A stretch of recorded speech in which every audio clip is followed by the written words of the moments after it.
friends, welcome back to my channel. Now, a little bit of a story time. When I was younger, I went to Disney World with my family quite a bit. And on a couple of those trips, my grandma came along with us. I've only had one grandparent my entire life, and it was my mom's mom, and she came with us on a couple of trips to Disney World. So I have memories riding Thunder Mountain with her and riding Splash Mountain with her, and it is so fantastic. And I didn't realize when I was younger how awesome it would be to have those memories as I got older. She passed away about 2.5 years ago now, and I still quite vividly remember riding Splash Mountain with her and how amazing it was. She was, I want to say in her like late 50s, early 60s when I went with her. That again, she was 63 for like 3 years. We'd ask her and she was 63. So I'm not sure. But point being, I have a lot of fantastic memories at Disney World with her. Now I know that that is not always terribly realistic with grandparents. You can't expect them to go on a lot of the rides at Disney. I mean, it's not like my grandma would have gone on something like Rock and Roller Coaster that goes upside down, but she was able to go on most of the rides with us. But not everybody can do that.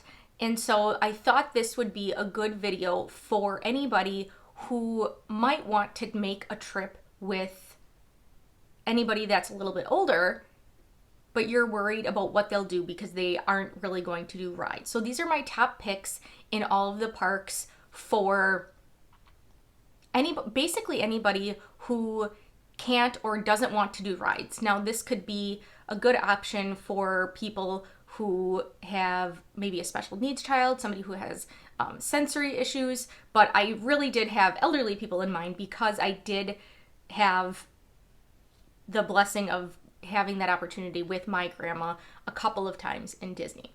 So without further ado, let's get started. I'm going to start with the Magic Kingdom. Now at the Magic Kingdom, the first ride, or not the first experience, I should say, that comes to mind is Carousel of Progress. This is something my husband and I do a couple of times every trip, and it technically is a ride, but you are seated in theater-style seats, and the entire theater moves very, very slowly, like 5 or 6 times. And you just basically watch this family going from like the turn of the 20th century through today. Well, they need to update it, but in theory it's through today. But it's very nice. It's about, I want to say about 20 minutes. And it does move, but extremely slowly. And like I said, it's theater style seats. The next one is Country Bear Jamboree. Now this one has bench style seats, but they do have backs on them. And you're gonna notice that I mentioned the kind of seats in all of these because my grandma, her main issue when she was older was back issues. She had a lot of back pain, and I know that that's pretty common with a lot of elderly people in that they might be concerned about how will they be able to sit? If they're gonna sit, what kind of seat is it? So for Country Bear Jamborees, they are benches, but they do have backs on them. And you just sit there and watch a bunch of animatronic fake bears sing. My grandma thought it was the greatest thing. She was, like I said, she wasn't like old by any means, but I feel like this is something elderly people and little kids really would like. It's a good option. Sticking in the same vicinity, just down the road a bit, is Hall of Presidents, and this is another option with theater-style seating, and it's basically going through the presidents of the United States and talking about them a little bit. So it might be a little bit boring, or quite a bit boring to very young kids. I did not like it as a child. I do enjoy it now, but it's a good option if you're wanting to do something like Thunder Mountain or Splash Mountain with your child and then have your parents do something and then you can meet up. That would be a great option because it's not that far away. Hall of Presidents and Country Bear Jamboree are relatively close to Splash Mountain and Thunder Mountain, so you can do your do your own thing so that they're not just sitting on a bench waiting for you. And that's the whole point of why Walt Disney created Disneyland in California, is because he was sick of going to theme parks and sitting and watching his daughter go on these rides and just sitting there and having nothing to do. So the idea is that there's something for everybody. So this is a really good option. You can do something, they can do something, and you can meet. They're pretty close by.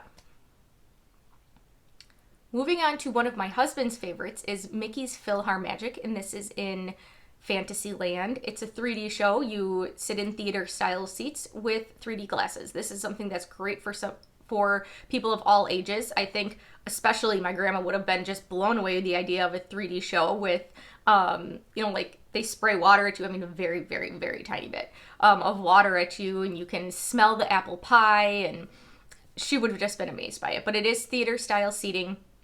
Like I said, it's great for kids of all ages. I've never heard any kid cry because the level of darkness is of that in a theater. But it's not terribly dark. So there's one part where it's like really dark for just a very short while. But I've never heard any kids cry or be scared in that one.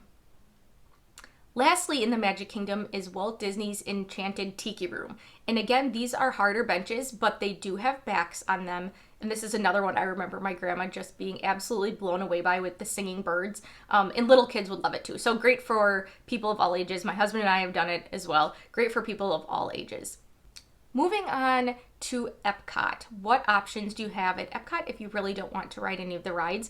I would start with the coral reefs. Now those are in the building that used to be called the Living Seas. It has the Finding Nemo ride, and that is a very tame ride that I think pretty much all people would be able to ride. But again, I'm sticking with things that are not rides for the most part for this video.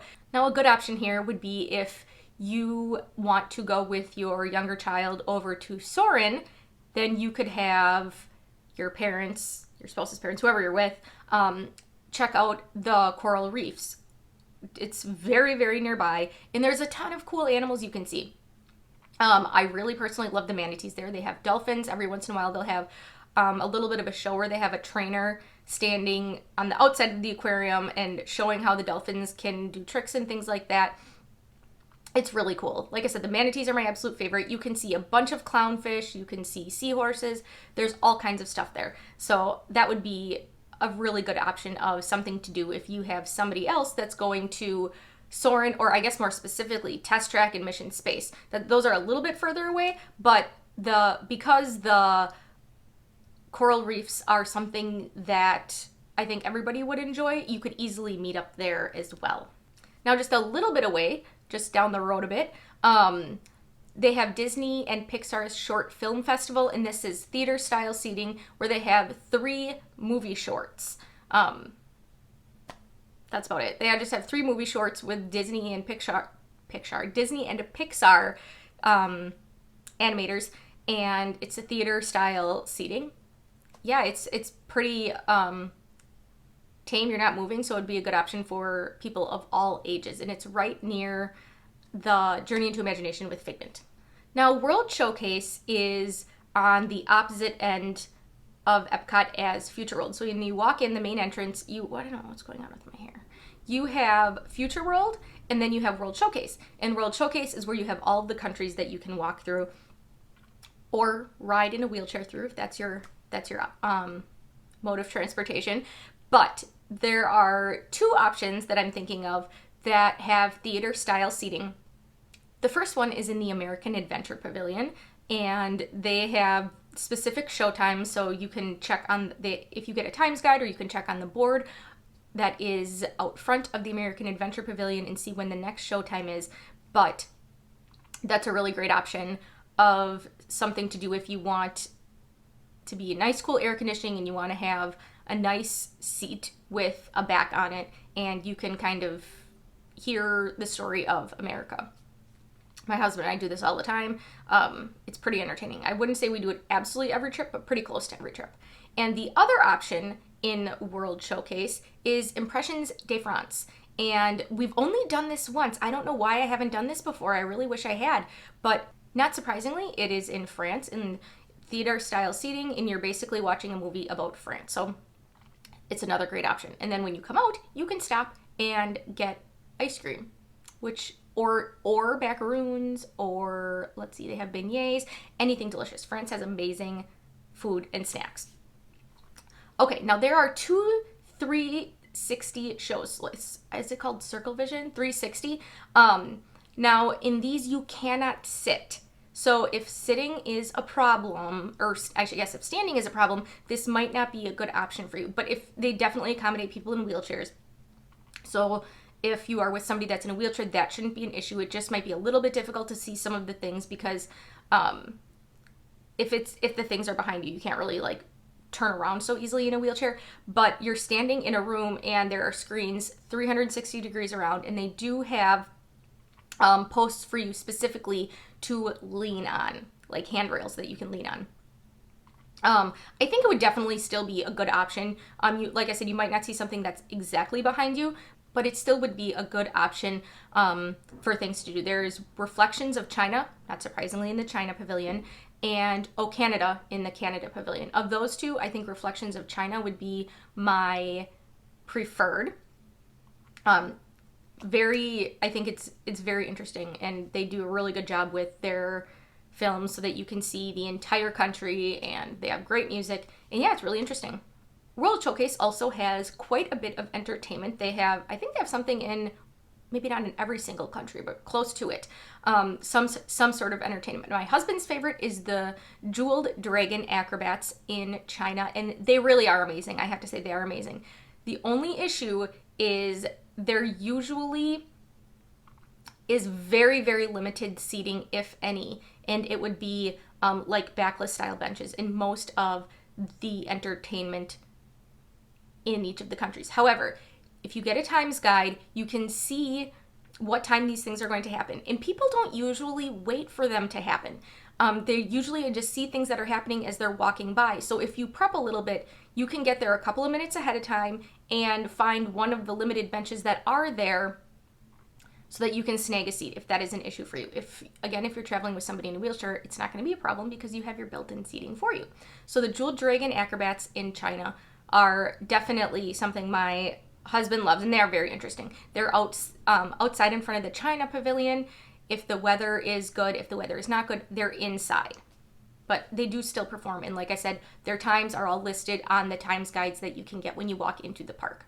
Another very entertaining one is the Matsuri Itza drummers, and that is in Japan, and they are up on the second level of the Japanese pagoda. It's really hard to miss. You can hear the drumming from several countries away in either direction. It's really very interesting, and this is another one that there are some benches and some places to sit, but not a lot. So if you have somebody that struggles to stand, I would get there a couple of minutes early, because this is not something that people really get to ahead of time. If they see them when they're walking by, they will stop and watch them. So if you just get there a couple minutes ahead of time, it shouldn't be an issue, and then you can find somewhere to sit, find a spot to stake out and watch that. But yeah, it's very, very interesting. I think most, if not all, of the drumming takes place on the side of the pagoda that is facing into the Japan Pavilion, because it's kind of on the end. I don't know how else to explain it. Facing the boardwalk, I guess. Rather than the side that heads toward the American Adventure Pavilion or Germany, that direction. Lastly, another very entertaining option for, entertainment, I guess, is in the American Adventure Pavilion. They have Voices of Liberty, and they're phenomenal. Not surprisingly, they're singers. They usually take place inside the American Adventure Pavilion. There are some benches in there. They're backless, though. But again, if somebody's in a wheelchair, they're very, very accommodating, and Disney World is very accommodating and accessible to people in wheelchairs. But they're very good. We have had a couple of times where they were singing in the stadium area that's right outside, but for the most part, they're inside the American Adventure Pavilion, and they're singing some very old-fashioned, I guess, American songs. So they're very, very good and definitely worth checking out. Moving on to Hollywood Studios. I would say this one probably has the least options, but there still are a couple of them, starting with Beauty and the Beast live on stage. Now this is it's essentially an outdoor musical. It's a condensed version of Beauty and the Beast, and for seating they have metal benches with backs, and it is tiered, but again, there are areas for wheelchairs, no worries there. It's very, very good. I highly recommend it. We have seen this show several times. It's amazing for people of all ages. Sticking with the same type of show is Indiana Jones Epic Stunt Spectacular, where it is a live show outside, metal benches with backs. Now, it's not a condensed version of Indiana Jones the movie. It's kind of showing how they make the movie. So because of that, and because I've never really been into Indiana Jones, this one isn't my favorite, but it can be kind of cool. Some people are really into it. But yeah, they basically just show how they do some of the stunts in the movies, specifically in the Indiana Jones movies.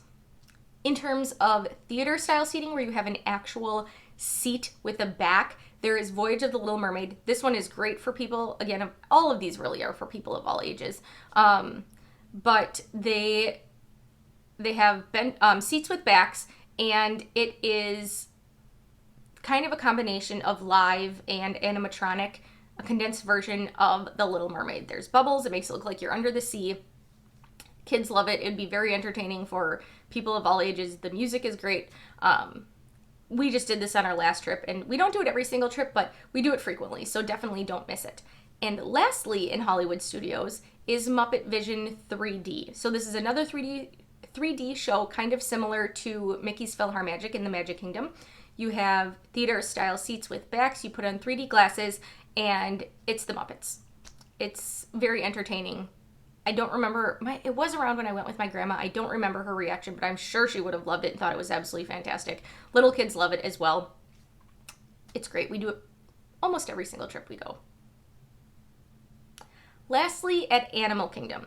Now, the first option I'm going to mention is the animal trails. There's a lot of animal trails, and definitely don't miss it. It won't be an issue if you are going with somebody who can walk or is in a wheelchair. If you have somebody that struggles to walk, they do have benches occasionally, but not a ton, so keep that in mind. Now, if you are looking for more seated entertainment, there is It's Tough to Be a Bug, and that is the 3D show that is located in the Tree of Life. So you literally walk in the base of the Tree of Life. And you wear 3D glasses. These are kind of hard and uncomfortable benches. You don't have to sit in them if you're in a wheelchair. But if you're not in a wheelchair, you do have to sit in them. It's not terrible, I don't think, because you're not sitting in there for that long. It's a pretty short show, but it's less than 20 minutes. There's more of an issue for little kids, I think, in this show than for older people, because little kids seem terrified when these fake black widow spiders drop from the ceiling, and then kids start to scream. They could see, there's bugs and things like that. It's tough to be a bug. So they're talking about different bugs and things like that. But very entertaining. As long as you don't have very little kids, I think it's great for people of all ages. Now, Disney has 2 stage musical shows in Animal Kingdom. They have Festival of the Lion King, and that is a theater in the round, as my husband likes to point out. So you're sitting around, and then they have the performers, I guess you should say, in the middle. It is phenomenal. This is absolutely amazing. The problem is there are benches that do not have backs, and this would have been something that would have been very hard for my grandma. Again, if you have a wheelchair, no issue there. It is so good, though. If you can swing it, I highly recommend it. One trip, my husband and I were speaking with some people that were next to us. They're an older couple, and they said that they were at Disney they go for 10 days at a time. Just the 2 of them. They did not have any younger people with them. And they said, we love this show so much. When we get out of here, we're going to get back in line and watch the next performance again. It really is fantastic. Now, if you're looking for something else, they have Finding Nemo the musical, and that is more of a traditional style theater in that the stage is in front of you. They have wooden benches. They do have backs. They're not terribly comfortable, but there are backs on them, and it's the Finding Nemo story. So they do have 2 options. Disney does such great great performances, especially in the musical theater area. So I highly recommend you check out both of those. And lastly, there is Up a Great Bird Adventure. And this used to be Flights of Wonder, which much to my dismay is no longer at Animal Kingdom. But I haven't checked it out since it has been Up a Great Bird Adventure, but I'm told it's very similar. They have benches, metal benches, but they do not have backs on them. So keep that in mind. But they basically bring out a bunch of different kinds of birds, and they have the birds flying around, flying over your head, and you learn about them. So, like I said, I haven't checked this one out. Flights of Wonder was so fantastic, though. We did it every single trip. So I guess I should probably check out Up a Great Bird Adventure one of these times, but yeah, I'm still mourning the loss of Flights of Wonder. So these are your options, and of course there are more, but these are the options that I came up with for specifically, I had elderly people in mind that do not want to ride rides. They're looking for something else, and they want to experience Disney World with you. You want to make sure they have something to do, and these are the options that I came up with for them. But like I said, these are things that my husband and I do, some of them on several times every single trip, and they're great for people of all ages. So I hope you guys enjoyed this video, and I hope you'll consider taking an extended family trip to Disney World, because those memories are so fantastic and will stick with you forever. Thank you so much for watching, and I'll talk to you next time. Bye guys!